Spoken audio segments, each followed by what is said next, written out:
ഇത് മാസ് മോട്ടോഴ്സിൽ നിന്നാണ് Honda Activa 125 B6 model വണ്ടിയാണ്. നമുക്ക് വർക്കിന് ഏരിയുണ്ട്. നമുക്ക് നിലവിൽ പറഞ്ഞാൽ general service, engine oil checkup ചെയ്യുക, വാട്ടർ സർവീസ് ചെയ്യുക, ബ്രേക്ക് ചെക്ക് ചെയ്യുക, എത്രയാണ് മെയിനായിട്ട് പറഞ്ഞാണ് അവർക്ക്.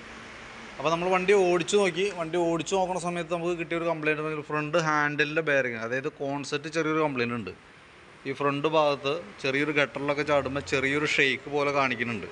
അത് കൂടാണ്ട് ഹാൻഡിലുമ്പോൾ ചെറിയൊരു ടൈറ്റും കാണിച്ചു തുടങ്ങിയിട്ടുണ്ട്. അപ്പോൾ നമുക്ക് തൽക്കാലം അത് ഉപയോഗിക്കുന്നതിന് കുഴപ്പമില്ല.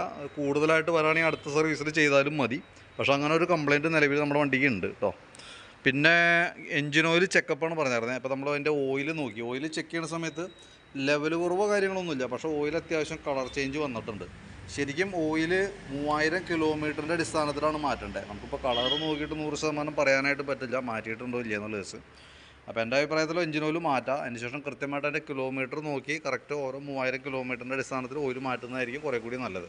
ഇപ്പോൾ നിലവിൽ നമ്മൾ വണ്ടി വർക്കിന് കയറ്റിയേക്കുന്നത് 38,856 38,856 അതിൻ്റെ കിലോമീറ്റർ റീഡിംഗ് ആയിട്ട് കാണിച്ചാണ്. ജനറൽ സർവീസ് ആയതുകൊണ്ട് തന്നെ നമ്മൾ ഡീറ്റെയിൽ ആയിട്ട് ചെക്ക് ചെയ്യുന്നുണ്ട്. സർവീസിൻ്റെ ഭാഗമായിട്ട് ബാക്ക് ബ്രേക്കൊക്കെ നമ്മൾ ചെക്ക് ചെയ്യാൻ വേണ്ടി അയച്ചിട്ടുണ്ട്. ബ്രേക്ക് ലൈൻഡർ നമുക്ക് കിടക്കുന്നത് കമ്പനി ലൈൻഡറാണ്, ഹോണ്ടയുടെ ഒറിജിനൽ ലൈൻഡറാണ്, പുതിയ ലൈൻഡറാണ്. അപ്പോൾ ബ്രേക്കിൻ്റെ ക്യാമൊക്കെ ഒന്ന് അഴിച്ച് ഗ്രീസ് ചെയ്ത് ബ്രേക്ക് ലൈൻഡർ ക്ലീൻ ചെയ്ത് റീസെറ്റ് ചെയ്യുക, ബ്രേക്ക് അഡ്ജസ്റ്റ് ചെയ്ത് നമ്മൾ ഓക്കെ ആയിക്കോളും, വേറെ പ്രോബ്ലം ഇല്ല. പിന്നെ അതിൻ്റെ ഈ ഭാഗത്ത് ചെറിയൊരു ഓയിൽ ലീക്കേജ് തുടങ്ങിയിട്ടുണ്ട്. ആരംഭമാണ്. ഗിയർ ബോക്സിൻ്റെ ഈ ഭാഗത്ത് ചെറിയൊരു ലീക്കേജ് ഉണ്ട്. അപ്പോൾ നമുക്ക് ഈ മഴയൊക്കെ മാറി കഴിയുമ്പോഴത്തേക്കും കാര്യമായിട്ടുള്ള പ്രോബ്ലത്തിലേക്ക് എത്തിയിട്ടില്ല, ആരംഭമാണ്. അപ്പോൾ ഗിയർ ഓയിലൊക്കെ നമ്മൾ ചെക്ക് ചെയ്ത് ഫില്ല് ചെയ്തേക്കാം.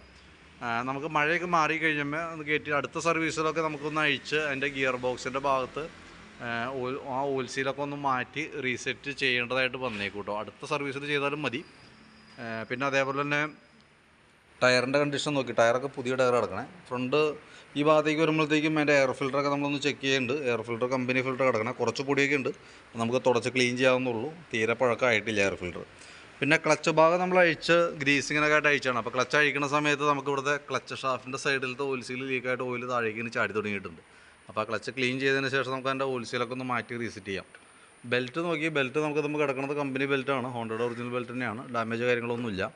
അതിൻ്റെ ക്ലച്ചിൻ്റെ ബാക്കിയത്തെ ഭാഗങ്ങൾ ഇപ്പോൾ variator body, boss drive, roller കാര്യങ്ങളൊക്കെയാണ്. അത് ക്ലച്ച് യൂണിറ്റ്, ക്ലച്ച് ഷൂ, ആ ഭാഗമൊക്കെ നോക്കി വേറെ പറയാത്ത കംപ്ലയിൻ്റ് ഒന്നുമില്ല. അപ്പോൾ അതൊക്കെ ഒന്ന് ശരിക്കും ക്ലീൻ ചെയ്ത് നമുക്ക് റീസെറ്റ് ചെയ്യാം. ബാക്കിയത്തെ ഭാഗങ്ങൾ കറക്റ്റ് ചെയ്തതിന് ശേഷം ഈ ഓയിൽ സീൽ മാറ്റിയിട്ട് കഴിഞ്ഞാൽ ക്ലച്ച് ഭാഗം ഓക്കെയാണ്, വേറെ പ്രോബ്ലം ഇല്ല. പിന്നെ നമുക്ക് എഞ്ചിൻ ഹെഡിൻ്റെ സൈഡ് ചെക്ക് ചെയ്തു, വേറെ ലീക്കേജ് കാര്യങ്ങളൊന്നുമില്ല. ഐസൊലേറ്റർ കേബിൾ ചെക്ക് ചെയ്തു, വേറെ കുഴപ്പമൊന്നുമില്ല. ബാറ്ററി ഇതും ഇരിക്കുന്നത് പവർ സോൺ എന്ന് പറഞ്ഞ കമ്പനിയുടെ ബാറ്ററിയാണ്. ബാറ്ററി വോൾട്ടൊക്കെ നോക്കി 13 വോൾട്ട് ഉണ്ട്. ലോഡ് കൊടുക്കുമ്പോൾ ഏകദേശം 10 വോൾട്ടിലേക്ക്. അപ്പോൾ നിലവിൽ പുതിയ ബാറ്ററിയാണ്, വലിയ പഴക്കമായിട്ടില്ല. ബാറ്ററിയുടെ ഭാഗത്തും വേറെ പറയത്തൊക്കെ കംപ്ലയിൻ്റ് ആയിട്ടൊന്നുമില്ല. പിന്നെ ഫ്രണ്ടിലത്തെ ബ്രേക്ക് പാഡ് സെറ്റൊക്കെ നമ്മളൊന്ന് ചെക്ക് ചെയ്യാൻ വേണ്ടി അയച്ചാണ്. ബ്രേക്ക് പാഡ് അത്യാവശ്യം ഉപയോഗിക്കാനുണ്ട്. എൻ്റെ ഈ പ്ലേറ്റിൻ്റെ സൈഡ് ചെറിയ ഒരു അലൈൻമെൻറ്റ് വ്യത്യാസത്തിൽ കയറി ടച്ച് ആവുന്നുണ്ട്. ഈ ഭാഗം നോക്കുമ്പോൾ ഇവിടെ നോക്കിക്കോട്ടെ, അത് ഈ സൈഡിൽ ചെറിയൊരു വേരിയേഷൻ കാണിക്കുന്നുണ്ട് പ്ലേറ്റിൻ്റെ ഭാഗത്ത്. ഇത് സ്വാഭാവികമായിട്ട് ഈ അലൈൻമെൻറ്റ് വ്യത്യാസം വല്ല മുട്ടോ തട്ടൊക്കെ വരുമ്പോഴാണ് സാധാരണ രീതിയിൽ വരാറ്. അപ്പോൾ ഞാൻ ബ്രാക്കറ്റൊക്കെ ഒന്ന് അഴിച്ച് ഗ്രീസ് ചെയ്ത് റീസെറ്റ് ആക്കിയേക്കാം. പ്രത്യക്ഷത്തിൽ അങ്ങനെ ഇത് ഇത്രയും ഭാഗത്ത് ചെറിയൊരു ഷെയ്ഡ് വ്യത്യാസം കാണിക്കുന്നുണ്ട്. ഓക്കെ, എന്നാൽ ഓടിക്കുമ്പോൾ ഒട്ടും മനസ്സിലാവുന്നില്ല കേട്ടോ. അപ്പോൾ ബ്രേക്കൊക്കെ നമുക്ക് റീസെറ്റ് ആക്കാം. റീസെറ്റ് ആക്കിയതിന് ശേഷം നമുക്ക് ഓടിച്ചൊക്കെ നോക്കാം. പിന്നെ ഞാൻ ഈ പറഞ്ഞ കോൺസെപ്റ്റിൻ്റെ ഭാഗത്ത് ശരിക്കും പറഞ്ഞാൽ ചെറിയ പ്ലേ കാണിച്ചു തുടങ്ങിയിട്ടുണ്ട്. കംപ്ലയിൻറ്റിൻ്റെ ആരംഭമാണ്. പരമാവധി ഉപയോഗിക്കാം, അതിനുശേഷം നമുക്ക് അടുത്ത സർവീസിലൊക്കെ വേണമെങ്കിൽ അത് മാറ്റിക്കളയാം. പിന്നെ സ്പാർക്ക് പ്ലഗൊക്കെ ഒന്ന് അഴിച്ച് ക്ലീൻ ചെയ്ത് റീസെറ്റ് ചെയ്യുന്നുണ്ട്. അതേപോലെ തന്നെ എഞ്ചിൻ ഓയിലും കൂടി ഉൾപ്പെടുത്തിയിട്ടുള്ള എസ്റ്റിമേറ്റാണ് ഇടണേ കേട്ടോ. എന്നിട്ട് വീഡിയോ കാണാം, കണ്ടതിന് ശേഷം നോക്കിയിട്ട് വേണ്ടെങ്കിൽ നമുക്ക് ഒഴിവാക്കാം. ഞാൻ പറഞ്ഞാൽ നിലവിൽ കളർ നോക്കിയിട്ട് 100% നമുക്ക് ഓയിൽ ചേഞ്ചിൻ്റെ ടൈം ആയിട്ടുണ്ടോ എന്ന് പറയാൻ പറ്റില്ല. അപ്പോൾ കറക്റ്റായിട്ട് നമുക്ക് അതിൻ്റെ പ്രീവിയസ് ഹിസ്റ്ററി നോക്കി നമുക്ക് കറക്റ്റ് ചെയ്ത് പോകണമായിരിക്കും ബെറ്റർ. അപ്പോൾ ഈ തവണ ഓയിൽ മാറ്റിയതിന് ശേഷം അതിൻ്റെ കിലോമീറ്ററിൻ്റെ അടിസ്ഥാനത്തിൽ നെക്സ്റ്റ് സർവീസ് കൂടി കറക്റ്റ് ആക്കി പോവുകയാണെങ്കിൽ ഏറ്റവും ബെറ്റർ അതായിരിക്കും കേട്ടോ. അപ്പോൾ ഞാൻ അതിൻ്റെ ഡീറ്റെയിൽസ് എസ്റ്റിമേറ്റും വീഡിയോസ് ചെയ്തും വാട്സാപ്പിലേക്ക് ഇട്ടേക്കാം. വീഡിയോ കണ്ടതിന് ശേഷം നോക്കിയിട്ട് റിപ്ലൈ ഇടാം. അത് രണ്ടായിട്ട് നമ്മൾ പെൻഡിങ് ആയിട്ട് പറയുന്നുണ്ട്. ഒന്ന് ഗിയർ ബോക്സിൻ്റെ ഓയിൽ ലീക്ക് നെക്സ്റ്റ് സർവീസിൽ ചെയ്യേണ്ടതായിട്ട് വരും.